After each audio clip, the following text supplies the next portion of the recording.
Explique-toi plus. Genre, fais comme si t'étais... C'est quoi?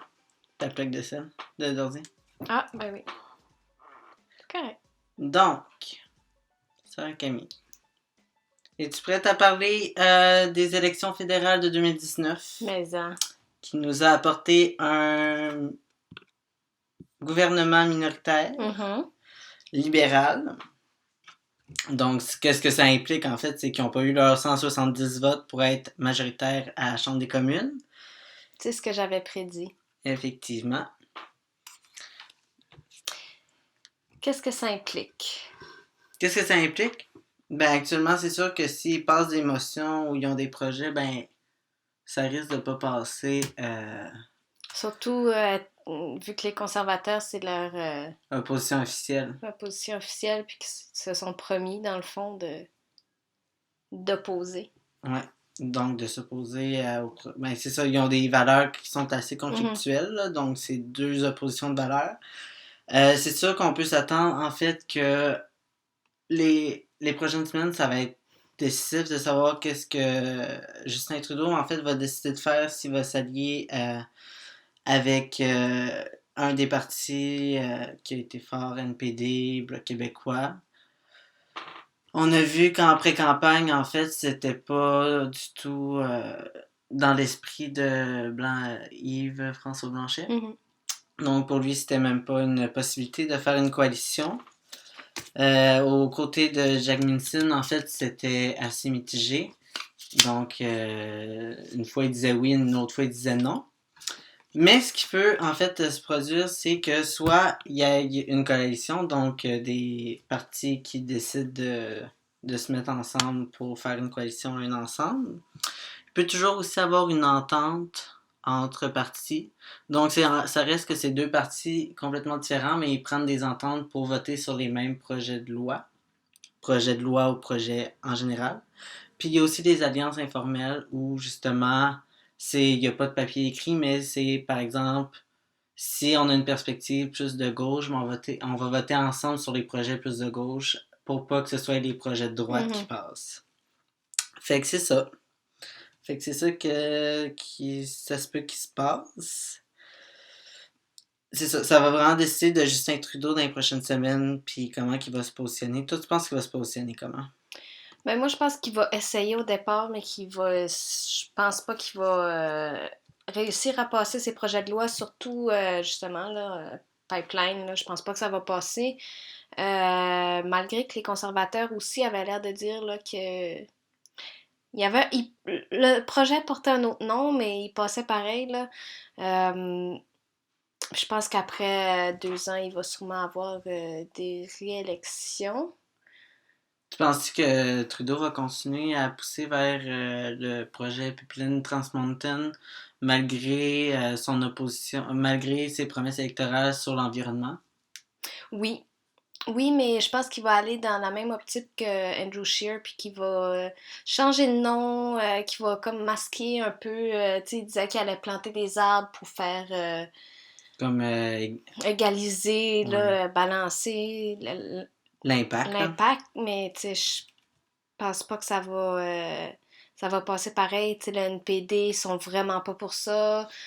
Bloc québécois sont pas nécessairement pour ça, surtout au Québec. En fait, ils vont juste respecter ce que les Québécois disent. Les Québécois disent non. Fait que ça va aller dans ce sens-là. Puis le vert aussi, fait que non, je pense pas que ça va passer. Puis oui, je pense qu'il va essayer de le passer pareil. Mais là, il est minoritaire. Fait que c'est sûr que ça va engendrer des conflits. Moi, je suis pas mécontente qu'il soit minoritaire. Que le Parti libéral soit minoritaire? Ouais. Moi, c'est ce que j'avais prévu, puis dans un sens, c'est un peu ce que je souhaitais. Je voulais juste pas que... Tu sais, là, je parle d'opinion personnelle, là, mais je voulais pas qu'Andrew Scheer rentre, évidemment, là, puis qu'il soit majoritaire. Ça aurait été vraiment, avec mes valeurs, une catastrophe. Mais qu'il soit minoritaire aussi, pour moi, j'aurais vraiment trouvé ça décevant. Mais un libéral minoritaire, je trouve que les projets de loi vont être plus assidus, puis on va vraiment plus entendre parler de la population. Puis je trouve que c'est une map. Malgré que moi, personnellement, je trouve qu'il manque de NPD, là. Mais je trouve que c'est une map quand même du Canada qui est quand même bien Diversifié. diversifiée. Tu Le penses qu'il Québec, manque de Parti populaire? non. Euh, Parce Ça que je... aussi, c'est une autre de mes prédictions qui s'est réalisée, un autre de mes souhaits, que Maxime Bernier rentre même pas dans son propre parti. C'est une grande joie pour moi. Donc non, il ne manque pas de parti populaire. Euh, Puis toi, la map, tu trouves ça comment? Euh, ben, je trouve que ça représente quand même bien... Ben, c'est ça, ça représente pis pas, là, je veux dire, quand tu check le vote proportionnel, ça aurait été les conservateurs qui auraient rentré à majorité. Fait que, c'est ça. En même temps, si je me suis questionné beaucoup sur Justin Trudeau n'a pas tenu sa promesse électorale de changer le mode de scrutin pour qu'il passe de uninominal à proportionnel. C'est ça. Pour lui, dans ces élections aussi, ça aurait été vraiment pas bénéfique, justement, qu'il ait changé parce qu'il y aurait pas mal moins De vote. de sièges. De sièges, effectivement. Mais, puis le bloc aussi aurait beaucoup moins de sièges. On aurait la moitié de moins. Puis c'est ça, le NPD aurait eu plus de représentativité. Je trouve que, justement, comme tu dis, personnellement, c'est sûr, j'ai un peu un parti pris sur les valeurs du NPD, là, qui viennent me rejoindre beaucoup. Puis je trouve que c'est ça. Je trouve que le 15,9% des votes n'est pas représenté justement à la Chambre des communes. Est-ce qu'il y aurait eu plus de verre?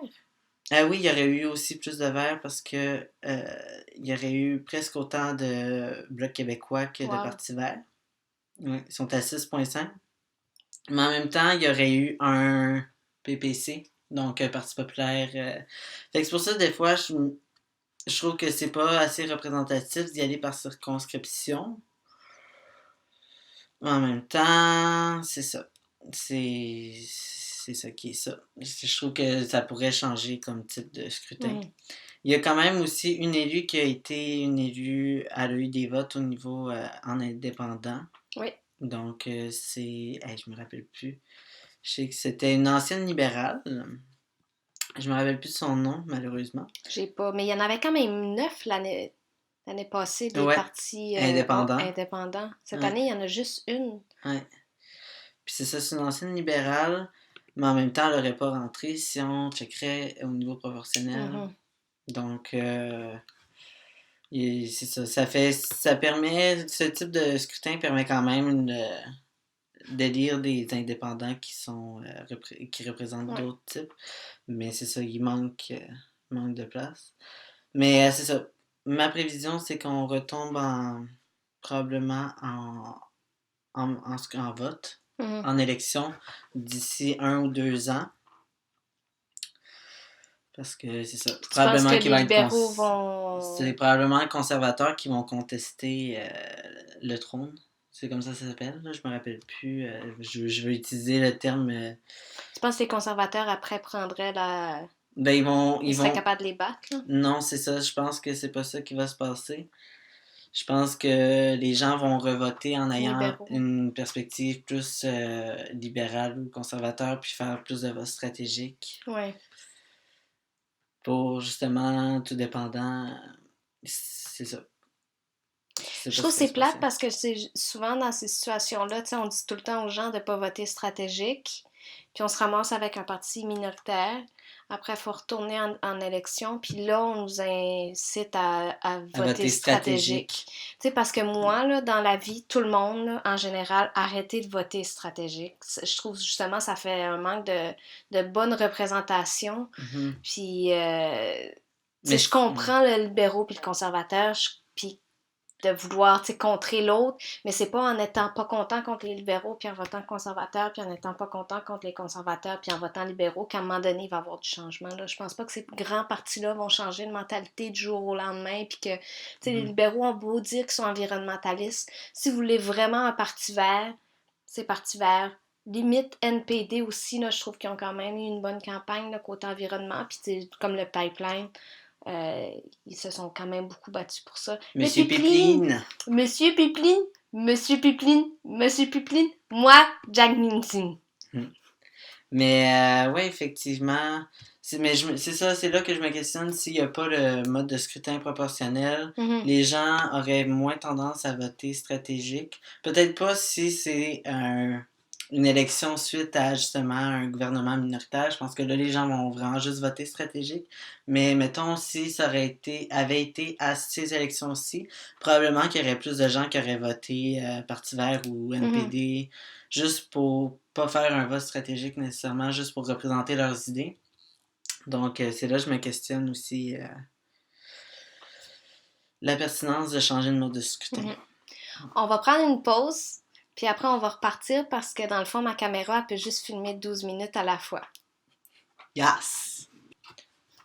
Puis moi, je vais revenir avec toi, en fait, 3 élus du Parti vert. Oui. Moi, pas j'étais environnement, surtout... Parti vert. Ouais, Parti vert, excusez. Moi, j'ai été... Excusez le chat. Moi, j'ai été surprise de Fredericton. Qui ont justement une députée femme au Parti vert. En plus, j'ai pas été surprise d'Elisabeth May, là. Je sais que ça a été quand même... Ça se peut-tu, ça a été serré? Je sais... Non, pas tant, mais ça m'a... Oui, là. Pas tant. Gandalf. C'est Gandalf.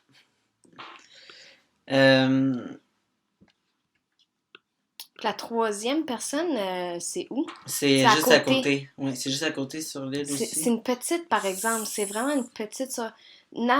Naimo, comme les desserts, puis Sainish. Comme les desserts. Ben, les Nanaimo. Oui. Mais, ouais, c'est ça. Puis lui, il était déjà là. Ah, mon Dieu, Elisabeth a gagné. Ouais, c'est ça. Elle a gagné quand même avec une grosse avance. Mais c'est ça. Lui, il était déjà là. Puis c'est ça, je me questionnais. Trouves-tu que c'est une victoire ou justement une déception? Parce que c'est une déception, hein? Pour moi, c'est vraiment une déception, surtout du côté de Montréal. Tu sais, vu qu'il y a eu tellement un gros rassemblement, puis tu sais, je vais aller voir là, combien, pas en pourcentage, là, mais qui a manqué passer, parce que tu sais, toute l'île est rouge. Autour, c'est bleu. Puis il y a un NPD. Que je crois que c'est le seul au Québec, en fait. C'est le seul NPD qui est rentré au Québec. Le Haut du Québec aussi? Non, c'est pas vrai. Non. C'est le seul qui est rentré au Québec. Ouais. Je suis vraiment, vraiment déçue. C'est Alexandre Boulris qui était aussi déjà au NPD. Donc, lui, il a juste gardé son comté. Parce que je sais qu'il y avait des chances, je pense que c'était dans Laval ou Longueuil, le Parti vert avait des chances de rentrer. C'est quand même Rive-Nord, Rive-Sud. C'est quand même surprenant de l'île. Ouais, mais tu vois, là, moi, je vois rien. Là, les Partis verts étaient quasiment troisième dans toutes les parties. Des fois, ils étaient quatrième, NPD était avant. Fait que, ouais, non, ça rentrait quand même vraiment fort libéral. Oui, sur l'île, ça rentrait fort libéral. Tout ailleurs, au Québec, ça a pas mal rentré... Bloc, un peu au niveau d'Inter de Québec. Donc, au niveau de la bourse, ça a rentré conservateur. Moi, je suis surprise d'avoir des gens proches de Québec qui sont libéraux, par exemple. Il y en a combien? 2 dans la région de Québec. Ça me surprend. Louis Hébert, puis Québec. Ça, c'est Québec, me semble, ils étaient déjà libéraux. Là. Je suis pas... Oui, puis ils sont quand même à des hauts pourcentages. Louis Hébert, Québec, c'est 18 à 17. Ah non, ça, c'est serré. Ouais. Mais l'autre était vraiment serré. Pas Louis Hébert, 40,5% des votes. Ouais. Pour Joël Lightbound, que je crois qu'il était le député sortant. Ouais. OK. Fait que lui, c'est ça, c'était aussi son comté. Mais moi, c'est ce qui m'intéresse aussi, là, parce que tu vas pouvoir plus m'en parler. Dans le fond, moi, c'est le Bloc québécois que t'as du bleu, t'as de la plume d'en face. Je sais, mais je peux pas rien faire. Le Bloc québécois, qu'est-ce qu'il fait pour vrai au Parlement? C'est pas méchamment, là, mais... T'sais, moi, je connais pas tant le Bloc québécois, puis il défend les droits des Québécois. C'est ça, c'est les intérêts des Québécois, c'est-à-dire si... puis ils font beaucoup de ponts avec quand même le gouvernement du Québec. Donc, par exemple... Celui provincial, là. Oui, si, mais mettons même le ministre Legault. même Oui. si c'est la CAQ. Je veux dire, ils vont quand même faire des ponts pour savoir c'est quoi les intérêts des OK. Québécois, pour travailler vraiment de pair. OK, il y a un projet de loi qui nous intéresse, on va l'amener au OK. gouvernement du Canada pour faire passer. Ça, c'est quand même un mouvement qui est quand même sorti beaucoup dans la vague indépendantiste. Je sais pas à quel point il s'exprime encore aujourd'hui dans cette perspective-là. C'est sûr, c'est beaucoup dans une perspective de défendre le fait nos ressources naturelles qui ont tout le temps été exploitées euh, pour l'intérêt du Canada, alors que des fois, ça aurait pu être exploité pour l'intérêt du Québec plutôt. C'est ça. Donc aussi, c'est quand même, on a le fait de la langue française aussi, est quand Mhm. même quelque chose à faire respecter beaucoup Puis elle à n'est pas beaucoup l'extérieur. représentée en dehors Ouais, c'est ça, de Québec, là. du Québec, Ottawa un peu, Nouveau-Brunswick. Puis un peu Vancouver aussi. Mais c'est ça, donc c'est vraiment beaucoup dans une perspective de défendre les droits des Québécois qui sont les Canadiens français. Mhm. Donc qui ont souvent été mis de côté dans les décisions politiques. Fait que c'est dans cette perspective-là aussi que le parti Puis pourquoi, dans le est mis en fond, il place. y a autant une vague bleue? Ben, j'appellerais pas ça une vague, là, mais ça reste qu'il y a quand même une vague bleue comparée à justement la vague orange qu'il y avait eu. C'est ça, il y C'est avait qu'est-ce... eu la vague Ouais. orange en 2011. 2015, ça a été la vague Mais rouge. pourquoi une vague orange? Pourquoi une vague rouge? Le bloc était où, dans le fond? Vague orange, je sais que c'était. Hey, ça fait longtemps, je pense Mm. que c'était Jeudi Cep. OK. Et là là. J'ai peur de me tromper. C'est Stéphane Dion au Jeudi Cep. Pour moi, c'est la même personne. Et ils ont fait deux affaires complètement différentes. Mais bon, c'est un de ces deux-là. Il y avait. Il essayait de défendre, mais c'est ça. Il y avait eu vraiment Jack Layton qui était Ouais. très charismatique. Donc, La vague... souvent, c'est les troisième oppositions, quatrième oppositions qui perdent plus de sièges que les partis forts. Donc, dans cette perspective-là, ben, c'est beaucoup le Bloc québécois qui avait perdu des circonscriptions. Et puis à la vague rouge avec Justin Trudeau, vu que c'était beaucoup dans une perspective que les gens ne voulaient pas que Stephen Harper revienne Ouais. au pouvoir, donc les gens ont voté beaucoup stratégique pour que ce soit le Parti libéral du Canada qui prenne plus place. Puis on se le cachera pas, le Québec est quand même une place où il y a beaucoup de circonscriptions, puis il y a beaucoup de votes à aller chercher, beaucoup de places à la Chambre des communes à aller chercher. Donc ça avait été beaucoup là que Justin avait visé pour avoir des. Mhm. Puis il restait, je pense, 3 sièges à la Chambre des communes en 2015 pour le Bloc québécois. Puis là, c'est vraiment une perspective où les gens ne veulent plus de Justin Trudeau parce qu'ils ont l'impression de s'avoir fait délaisser Mhm. pas à cause du pipeline. Puis Andrew Scheer a des valeurs qu'il ne représente pas, qui sont arriérées de leur point de vue. Donc, ils veulent vraiment développer plus. Trouves-tu que pour la campagne électorale, on a été négligé de la part du NPD? Euh, Surtout du chef, là. qui a pas fait beaucoup de visites, en fait. Ouais, penses-tu qu'il a comme baissé les bras parce qu'il a vu que le bloc semblait rentrer en Ah non, je force? pense pas je pense pas qu'il pensait que le bloc allait rentrer en force, sachant justement les antécédents du bloc qui disparaissent à chaque vague ou justement c'est l'opposition officielle ou euh, le ministère en place qui gagne de ces circonscriptions. Donc moi je pense qu'il s'attendait pas à ça.